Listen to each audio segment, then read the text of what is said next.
दंपति को नई नई शादी हुई। सिद्धू नौकरी के लिए दूसरे शहर को शिफ्ट हुआ। नए घर में आने के बाद सिद्धू पूरा घर देखकर एक सोफा में बैठा तो राधा कॉफी लेकर आई। ये देखकर सिद्धू राधा से, क्या बेबी तुमने कॉफी क्यों बनाया? तुम्हारे हाथ दर्द होंगे ना, फिर कभी ऐसे काम मत करना, मैं तुम्हारे लिए एक काम वाली को रखूंगा, कहा। राधा तब, आहा, मैं कितनी खुशकिस्मत वाली हूँ जी, मुझे सिर्फ कॉफी बनाना ही आता है। हमारे वाले आप बहुत भले इंसान हो कहकर बोले थे, मैंने कुछ और ही सोचा था, आप सच में 24 कैरेट सोना है जी, बोली। उनके बातें सुनकर सिद्धू की माँ सतीबाई, बाबा क्या बात कर रहे हो रे? इतने दिन तुम्हारी सेवा किए माँ के लिए नहीं, मगर नई नई आए बीवी के लिए काम वाली को रखोगे? मुझे गुस्सा आया तो तुम्हारी टांगे तोड़ दूंगी। वैसे भी चाहे जितना भी पढ़े लिखे हो, हर एक इंसान को खाना बनाना और घर के सारे काम आना जरूरी है, क्योंकि जीने के लिए खाना जरूरी है ना। अगर तेरी बीवी को कोई काम नहीं आए तो उसे नहीं, लोग मुझे डांटेंगे। आज से तेरी बीवी को ही खाना बनाना है। अगर तुम बीच में आए तो मैं क्या करूँगी मैं खुद नहीं जानती, बोली। तो सिद्धू, बाप रे, मैं खाना बनाने के विषय में अब दाखिल नहीं दूंगा, जा रहा हूँ कहकर वहाँ से चला गया। उसके बाद से राधा रसोई में गए तो भी फोन देखते हुए खाना ठीक से नहीं बनाती थी। एक बार पूरा खाना जला दी, इससे पूरा घर धुआं से भर गया। ये देखकर सतीबाई को गुस्सा आकर पड़ोस घर की जमुनाबाई से पूरी बात बताई। वो सब सुनकर जमुनाबाई, क्या वो खाना नहीं बनाती? आजकल की लड़कियों के लिए ये फैशन बन गया है दीदी, ऑनलाइन में खाना ऑर्डर करना, घर में बैठकर टीवी देखते हुए खाना खाना, मोटे हो जाना, इनके लिए फैशन हो गया है। हमारे जमाने में ऐसे नहीं होता था। शादी के बाद सासू माँ मार मार के सब सिखाती थी, पूरे गांव में दिन दौरा पीटती थी। तुम भी उसे 4 मारो, वो सीधी हो जाएगी, बोली। राधा उसकी बातें चुपके से सुनते हुए अपने मन में, बाप रे, लगता है ये बूढ़ा गैंग मुझे मार देंगे, कुछ भी करके इन्हें डराना होगा, सोची। अगले दिन से खाना बनाते वक्त भी मोबाइल देखती रहती थी। ये देखकर सतीबाई उसे कुछ न कुछ कहती थी। ये सब राधा चुपके से फोन में रिकॉर्ड करने लगी। कभी कभार पड़ोस घर की जमुना भी वहाँ पर आकर कुछ न कुछ चुगली करती थी। राधा उसकी आवाज भी रिकॉर्ड करने लगी। बाद में उन दोनों के जाने के बाद फोन में एक सेल्फी वीडियो निकालते हुए, देखा दोस्तों, मैं सासू माँ से पीड़ित हूँ, खाना जल गया है कहकर, सालन खराब हुआ है कहकर मुझे आए दिन कोसती है। फ्रेंड्स, पड़ोस घर की जमुना भी साथ दे रही है, उसे आपने देखा ना, एकदम सूर्पणखा जैसी ही है, कहकर वीडियो अपलोड करने लगी। ऐसे लगातार 10 दिनों तक वीडियो अपलोड करने लगी। ये सब देखकर एक बार थोड़े लोग पुलिस वालों को कंप्लेंट करने से लेडी एसआई सविता पुलिस वालों को लेकर सिद्धू वालों के घर को आई। सतीबाई पुलिस वालों को देखकर डर गई और बेटे को पड़ोस घर की जमुना को भी बुलाई।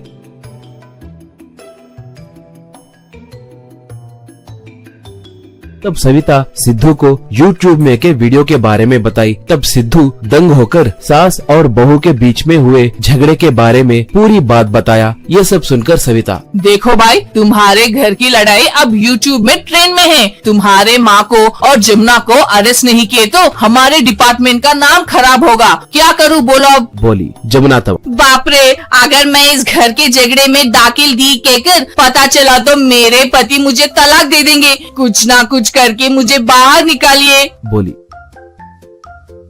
इतने में राधा वहाँ पर आकर, फालतू के सलाह दिए तो ऐसे ही पुलिस वाले घर को आएंगे। मेरे सासू माँ को इस जमुना ने ही बिगाड़ा है जी, इस डायन को जल्दी अरेस्ट कीजिए इससे जी, हो सके तो मार दीजिए, मुझे कोई समस्या नहीं होगी, बोली जमुना। तब, अरे बाप रे, मैं हाथ जोड़ती हूँ मेरी माँ, तुम बहुत वायलेंट हो। अब तुम सब एक होकर बीच में मुझे मार दोगे क्या? था। उसका मालिक का नाम था मुन्ना। मुन्ना उसका होटल में आए कस्टमर्स को कई तरीके के पकवान बनाकर परोसता था।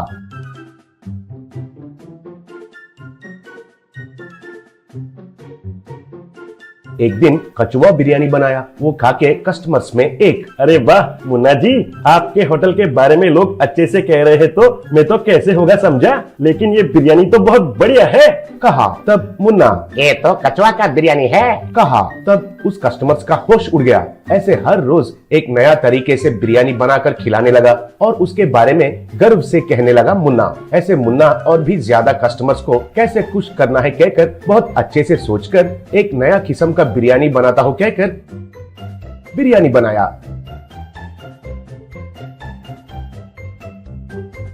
वो बिरयानी कस्टमर्स को बहुत पसंद आया। हाल ही में स्पाइसी पैराडाइज होटल के बारे में फूड इंस्पेक्टर राकी को एक कंप्लेंट आया। स्पाइसी पैराडाइज होटल में 10 दिन पुराना चिकन बिरयानी बेच रहे हैं कहकर था। वो सुनकर राकी बहुत हैरान हो गया। चिकन बिरयानी 10 दिन कैसे रह सकता है कहकर मन में सोचकर उनका स्टाफ से, आज सब लोग अलर्ट रहना है, आज हम इस गांव में स्पाइसी बिरयानी होटल पर राइड करने वाले हैं कहा। तब सब लोग यही सर कहे।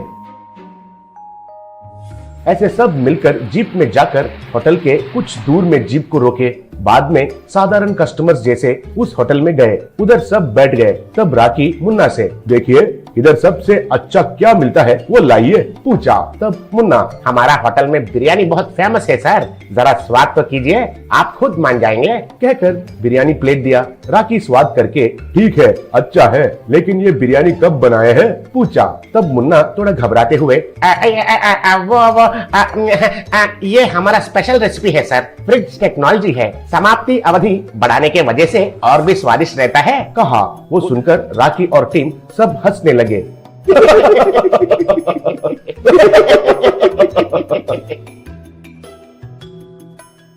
तुरंत ही राकी, सभ्यता समाज के संबंधित नियमों को जरूर पालन करना है, ये लोगों का सेहत के लिए हानिकारक है कहकर मुन्ना को बहुत डांटा। तुरंत ही मुन्ना खुद को बचाने के लिए, सर हमारा कस्टमर्स का फीडबैक बहुत अच्छा मिला है कहा। तब राकी गुस्सा होकर, तुम्हें कठिन सजा मिलना चाहिए, बिरयानी को 10 दिन फ्रिज में रखकर कस्टमर्स के सेहत से खेल रहे हो तुम्हें 10 साल का सजा मिलना चाहिए कहा। ऐसे राकी उस होटल को फाइन लगाया और भविष्य में होटल के नियम जरूर पालन करना है कहकर आदेश दिया। ऐसे मुन्ना को ले जाकर जेल में डाल दिया। ऐसे मुन्ना जेल में सजा काटते काटते बहुत बदल गया। बाद में उसका होटल में केवल ताजे चीजों से ही बिरयानी बनाना शुरू किया। वैरायटी आइटम्स बनाना छोड़ दिया। एक दिन होटल के तरफ से जा रहा राकी को मुन्ना का होटल दिखाई दिया। राकी जीप उतरकर मुन्ना को देखकर, क्यों मुन्ना, फिर से वैसे ही कर रहे हो या फिर बदल गए हो पूछा। तब मुन्ना, नहीं नहीं वैसा कुछ नहीं है सर, अब तो ताजे ताजे सब्जियों से और ताजे ताजे मांस से ही बिरयानी बना रहा हूँ सर, जिस दिन का बिरयानी उस दिन ही बना रहा हूँ सर कहा। ये सुनकर राकी बहुत खुश हुआ। लाइक करे, फॉलो करे, सब्सक्राइब करे।